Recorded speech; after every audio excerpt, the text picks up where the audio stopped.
Hi, hello, my name is Eric, not real Eric, and in this video I'm going to be showing off something that sounds a little bit crazy. I'm going to be showcasing Valve's Steam Deck working as a controller on the Nintendo Switch 2. Now, for anyone who isn't aware, the Steam Deck released in 2022 as Valve's handheld PC gaming system. It was designed to run SteamOS, play PC games on the go, and even dock into a monitor like a console. But one of its most underrated features is remote play, and that's where this whole experiment begins. Here's the gist of how it works. The Steam Deck can remote play apps from your PC at home. By adding Elgato's Game Capture HD application to my Steam library as a non-Steam game, I can then remote play to it from my Steam Deck. That means I could literally see the Switch 2's output on my Steam Deck through Game Capture HD. But here's where it gets messy. The Steam Deck's inputs don't translate like a standard gamepad controller outside of Steam games. Instead, the Steam Deck's inputs register as keyboard presses. That means if you want this thing to act as a Switch 2 controller, we're going to need another piece of gear. That gear is the Titan 2 adapter. The Titan 2 adapter is an insanely versatile input adapter that can map keyboard, mouse, and controller inputs into almost any console format. It runs through the G-Tuner 4 software, where you can create profiles, remap buttons, and route inputs however you need. The Titan 2 adapter and the G-Force software are both available for purchase and download on the Console Tuner website. So what I did was map the Steam Deck's keyboard outputs into controller buttons for the Switch 2, and while I couldn't get every button to remap, I'm surprised with how playable this actually is. Here's what setup looks like. On your Steam Deck, begin remote playing the Elgato Game Capture HD software on your PC. Then turn on your Nintendo Switch 2 once it's connected. Now we're going to open up the G-Tuner software.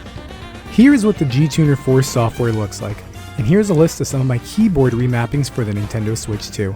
We're now going to go into Tools, KMG Capture, make sure that keyboard is turned on, and enter capture mode. Now let's return back to the Nintendo Switch 2. And there we have connection. Valve's very own Steam Deck working as a controller on the Nintendo Switch 2, and additionally displaying the feed from Game Capture HD to the Steam Deck.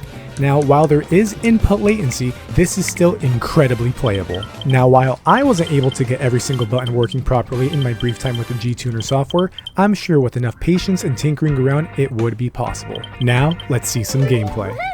First up is Super Mario Bros. Wonder. This one plays surprisingly well. Wonder's controls are tight but forgiving enough that even with some missing buttons and a little bit of lag, it still feels great to run around and play the game.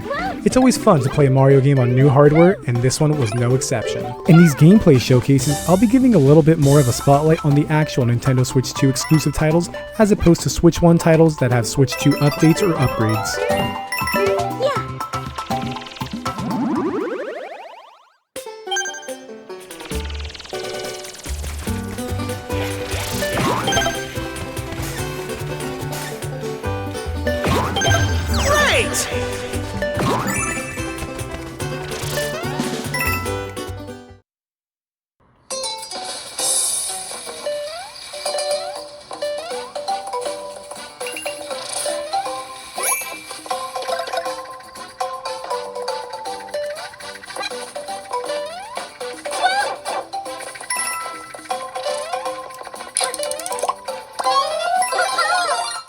Donkey Kong Bananza might just be the best first-party title on the Nintendo Switch 2. With so many buttons and gameplay functions, I was honestly concerned about how it would handle the button limitations we're working with here.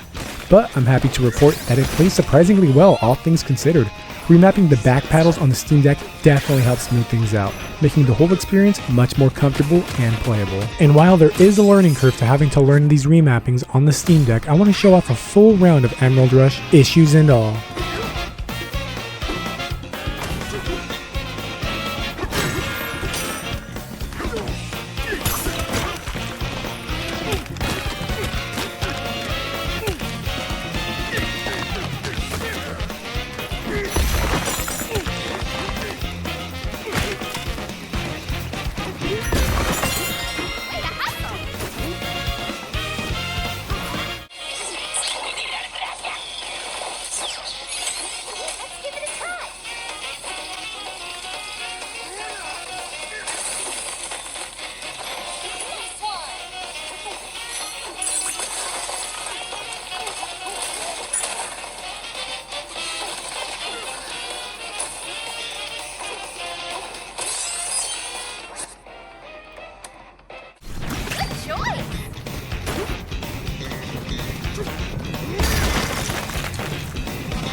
Up next is Bowser's Fury. Now Bowser's Fury is a little bit interesting because it's also a 3D open world adventure just like DK Bananza, and even then this game also plays well. In fact, it plays even better than DK Bananza because Mario games tend to simplify their controls and tend to go for a 2-button scheme where they focus on an action button and a run button. Of course, Bowser's Fury also has the shoulder buttons and the trigger buttons to use, but its focus on 2-button schemes work in our favor with our button remapping limitations.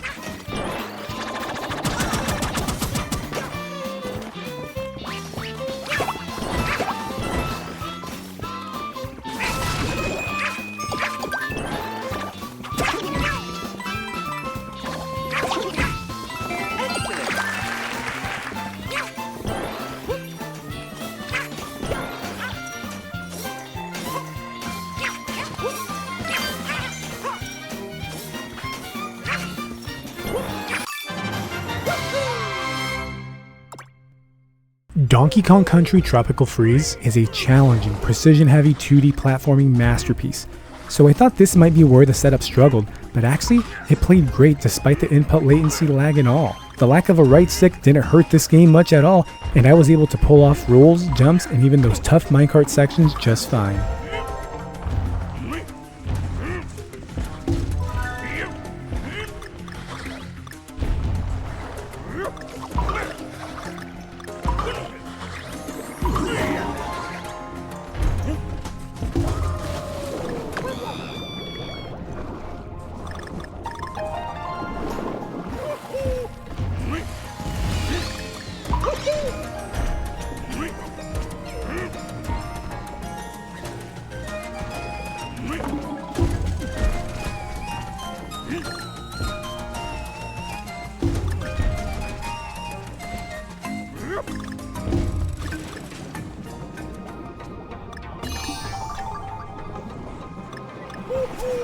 This showcase with Mario Kart World is hands down the highlight of this whole setup.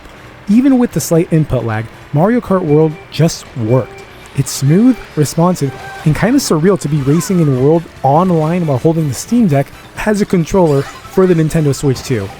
Definitely a successful showcase. Which is why I want to show an entirety of this online race because I was so impressed with how the Steam Deck worked here.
And finally, to really stress test this whole experiment, I fired up Super Smash Bros. Ultimate. It played on Smashville, no items, 2 stock. The match was hectic against the CPU, as Smash always is, but it worked. I was pulling off the specials, dodges, and even some decent combos. It's not competitive level at any merit, but it was fun.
And there we have it.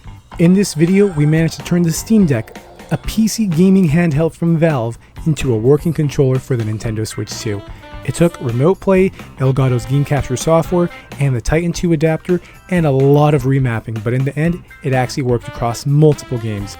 It's not perfect, we're missing a few buttons, and there's noticeable lag, but as a proof of concept, it's one of the more ridiculous and fun setups I've ever tried. But that's going to be all for me today. Thank you so much for watching. My name is Eric, not Real Eric. Stay real, stay safe, stay you. Follow me on Twitch and Twitter, and we'll catch you in the next one.